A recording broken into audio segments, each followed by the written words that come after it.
পাকিস্তানের সঙ্গে হাত মিলিয়ে গুপ্তচর বৃত্তির অভিযোগে গ্রেপ্তার জ্যোতি মালহোত্রার ঘটনা সামনে আসতেই তোলপাড় গোটা দেশে। গোয়েন্দারা ইতিমধ্যেই জানতে পেরেছেন জ্যোতি পাকিস্তানে একাধিকবার গিয়েছিল। নির্দিষ্ট কোনো উদ্দেশ্য না থাকলে একই দেশে কেন বারবার গিয়েছিল সে, তা নিয়েই দানা বেঁধেছে প্রশ্ন। তবে একাধিকবার কলকাতায় এসেছিল পাক গুপ্তচর সন্দেহে ধৃত জ্যোতি মালহোত্রা। কলকাতার কোনায় কোনায় ছড়িয়ে রয়েছে তার কীর্তি। কলকাতায় এসে জ্যোতি মালহোত্রা শুধু কলকাতাতেই নয়, হরিয়ানার ইউটিউবার ব্যারাকপুরেও এসেছিল। আর সেখানে আসা নিয়ে তৈরি হয়েছে আতঙ্ক, কেননা এই ব্যারাকপুরেই রয়েছে আর্মি বেস ক্যাম্প।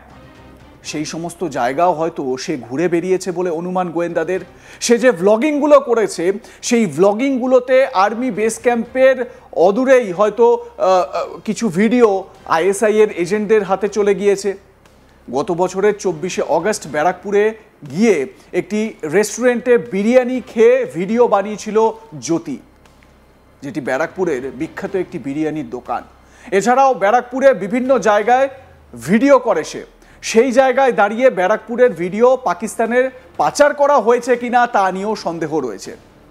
আপাতভাবে যদি দেখেন তাহলে একটি বিরিয়ানির দোকানের ভিডিও যদি পাচার হয়েই থাকে তাতে কি বা যায় আসে। কিন্তু মাথায় রাখতে হবে আইএসআই এই মুহূর্তে ক্ষিপ্র হয়ে রয়েছে। কেন? তার কারণ পাকিস্তান সেনাবাহিনী ভারতের মারে অপারেশন সিন্দুরে পুরোপুরি ভেঙে পড়েছে। এই জায়গায় দাঁড়িয়ে কনভেনশনাল ওয়ারফেয়ারে না গিয়ে যদি নাশকতার মতন ঘটনা ঘটানো যায় তাহলে তো পাকিস্তানের স্বার্থসিদ্ধি হচ্ছে, তাই না? আইএসআই সেখানে নাম কামাতে পারবে।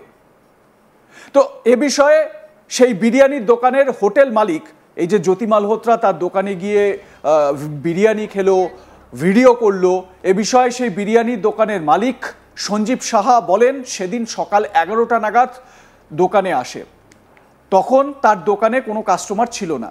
এরপর 12টার সময় যখন খাওয়া দাওয়া করে বেরিয়ে যায় তখন তার দোকানে কাস্টমার ঢুকছিল। সন্ধ্যাবেলায় আরেকটি ভিডিওয় দেখা যায় যে সেখানে শেওড়াফুলির লাইট জ্বলছিল। স্বাভাবিকভাবে প্রশ্ন উঠছে যে মাঝের এই সময়টুকু সে কোথায় ছিল। সঞ্জীব সাহার অভিমত এই সময়টাতে সে ব্যারাকপুরের যে সমস্ত আর্মি বেস, এয়ারফোর্স বেস সেগুলি সম্ভবত ঘুরে দেখেছিলেন। বিশেষজ্ঞরা হয়তো সেইটা নিয়েও আলোচনা করছেন বা তাদের এই নিয়েও ভাবনা চিন্তা কিন্তু রয়েছে। তো আপনাদের প্রথমে জানাই এই যে সঞ্জীব সাহা হোটেল মালিক, তিনি কি বলেছেন জ্যোতি মালহোত্রা তার দোকানে গিয়ে বিরিয়ানি খাওয়া প্রসঙ্গে, শুনুন। এটা তো অনেক বড় ব্যাপার, আতঙ্কর ব্যাপার থাকতেই হবে। কারণ আমাদের ব্যারাকপুরে পুলিশ হেডকোয়ার্টার আছে, একদম চিড়িয়ামোড়ের পরে, চিড়িয়ামোড় থেকে শুরু হয়ে হেডকোয়ার্টার। চম্পা সিনেমা ক্রস করলেই army base camp, army air force সবই আছে এখানে।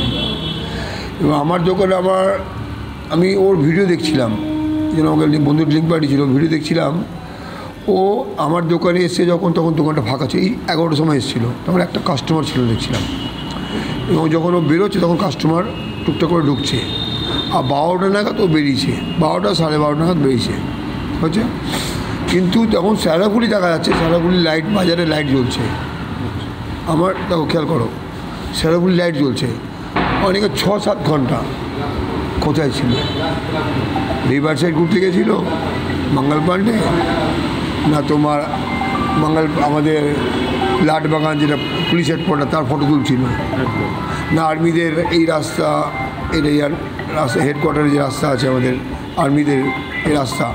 এবং ট্রেন দিয়ে আসা যায়, লঞ্চ দিয়ে পালানো যায়, বা লঞ্চ দিয়ে আসা যায়, ট্রেন দিয়ে পালানো যায়, বা রোড ম্যাপ সবই ব্যাপারটা খেয়াল করো। মানে এইখান থেকে বেরিয়ে শেওড়াফুলির ডিফারেন্স হলো তো 10 মিনিট, আধা ঘন্টা হলো। লঞ্চ ঘন্টা পর সেখানে গেছে। হ্যাঁ, সন্ধ্যেবেলা তখন তুমি ফলো করবে, আমার এই ভিডিওটা আছে, লাইট জ্বলছে। হ্যাঁ নিশ্চয়ই সন্দেহজনক মনে হচ্ছে। হ্যাঁ, দেখা গেছে যে যেটা ভিডিও ক্যামেরা বা যেটা ও সোশ্যাল মিডিয়ায় ছেড়েছে সেখানে দেখা গেছে যে আপনার দাদা বৌদির বিরিয়ানি খাচ্ছে সেই ছবি, হ্যাঁ ঘাটে ধুপি ঘাটের ছবি, এবং বলা যায় যে ধুপি ঘাট যেটা আমাদের আছে সেটা ক্যান্টনমেন্টের জোনের মধ্যেই, মানে অর্থাৎ আর্মি। আর এতবার পাকিস্তান যাওয়ার কি লিঙ্ক থাকতে পারে? এত রাজার হালে থাকা, ভিআইপি ট্রিটমেন্ট পাওয়া। দেখুন, আপনি একজন বিরিয়ানি ব্যবসায়ী হিসাবে আপনার এটা জানার কথা না, তবুও আমি আপনাকে বলছি যে এটা কীভাবে দেখছেন আপনি? এটা তো খুব ভয়ের কারণ। দেখো আমাদের ব্যারাকপুরবাসী ব্যবসা জায়গায় আগে ব্যবসা তো আমরা রোজই করবো, আগে দেশ আগে তারপরে ব্যবসা, দেশ না থাকলে ব্যবসা কী করে হবে, কি না? সেই জন্য খুব কঠিন ব্যাপারটা আছে, এটা ভাবার ব্যবসাটা আছে এটা। এ বিষয়ে আমার সহকর্মী দীপক দেবনাথ তার প্রতিবেদনে কি জানাচ্ছেন শুনুন। দেখো, ভারতীয় পুলিশের হাতে গ্রেপ্তার হওয়া হরিয়ানার ইউটিউবার জ্যোতি মালহোত্রার ব্যারাকপুর আগমন নিয়ে কিন্তু এবার একটা চাঞ্চল্য ছড়িয়েছে। আমরা যেটা জানতে পেরেছি যে গত বছরের আগস্ট মাসে তিনি ব্যারাকপুর ভ্রমণ করেছিলেন এবং ব্যারাকপুরের বেশ কিছু জায়গা তিনি ভ্রমণ করেন, সেখানকার ভিডিও করেন। পাশাপাশি ব্যারাকপুরের একটি নামী রেস্তোরাঁয় কিন্তু খাওয়া দাওয়া করেন এবং সেই যে রেস্তোরাঁ ব্যারাকপুর স্টেশনের কাছে দাদা বৌদির বিরিয়ানি, এবং সেই বিরিয়ানির দোকানে গিয়ে খাওয়া দাওয়া করেন এবং বেশ কিছু জায়গা ঘোরেন এবং সকাল 11টা থেকে 11:30টার মধ্যে তিনি সেই দোকানে আসেন, মানে সেই রেস্তোরাঁয় আসেন, সেখানে খাওয়া দাওয়া করেন। 12:30 নাগাদ তিনি বেরিয়ে যান। এরপরে ফের তার বিকেল বেলার দিকে একটি ভিডিও প্রকাশিত হয়, যেটা শেওড়াফুলির। এখন প্রশ্ন হচ্ছে যে এই যে 12:30 বা 12টা থেকে বিকেল পর্যন্ত তিনি কোথায় ছিলেন, কোথায় কোথায় তিনি ভিডিও করেছেন, এটা নিয়ে কিন্তু একটা চাঞ্চল্য ছড়িয়েছে এবং সেই সংবেদনশীল এলাকার কোনো ভিডিও বা কোনো তথ্য সেটা পাক গুপ্তচর সংস্থা ISIর হাতে চলে গেছে কিনা, সেটাও নিয়ে এখন একটা বড় প্রশ্ন চিহ্ন উঠেছে। এবং আজকে আমরা কথা বলেছিলাম সেই রেস্তোরাঁর যে মালিক সঞ্জীব শাহ, তার সাথে কথা বলেছিলেন এবং তিনি যথেষ্ট আতঙ্কিত। এবং সেই ঘটনা নিয়ে তিনি যখন বলছিলেন যে সেই দিন 11টা থেকে 11:30 তার দোকানে আসেন, সেই সময় তার দোকানে কোনো কাস্টমার ছিল না। যখন তিনি খাওয়া দাওয়া করে বেরিয়ে যাচ্ছিলেন প্রায় 12টা থেকে 12:30 নাগাদ, তখন 2-1 জন কাস্টমার তার দোকানে আসতে শুরু করেন এবং এরপরে তার যে সোশ্যাল মিডিয়া, তার যে ফেসবুক পেজ, সেখানে আরেকটি ভিডিও প্রকাশ করা হয়, সেটি বিকেলের দিকে এবং সেটি শেওড়াফুলির কোনো একটি অংশ এবং সেখানে তখন প্রায় সন্ধ্যে হয়ে গেছে। এখন তার প্রশ্ন, সঞ্জীব শাহর প্রশ্ন, যে এই যে সময়, এই যে 4 থেকে 5 ঘন্টা সময় সে কোন কোন জায়গা ঘুরেছেন এবং তার যেটি আশঙ্কা সেটি হচ্ছে যে ব্যারাকপুর একটি অত্যন্ত মানে একটা স্পর্শকাতর বা সংবেদনশীল এলাকা, কারণ এখানে আর্মি বেস আছে, এয়ারফোর্সের বেস আছে, পাশাপাশি বেশ কিছু আর্মি স্কুল আছে এবং স্বাভাবিকভাবেই এবং রাজ্যপাল যে এখানে এসে সময় কাটান বেশ কিছুটা সময়, বেশ কিছু গুরুত্বপূর্ণ ভবন এখানে রয়েছে।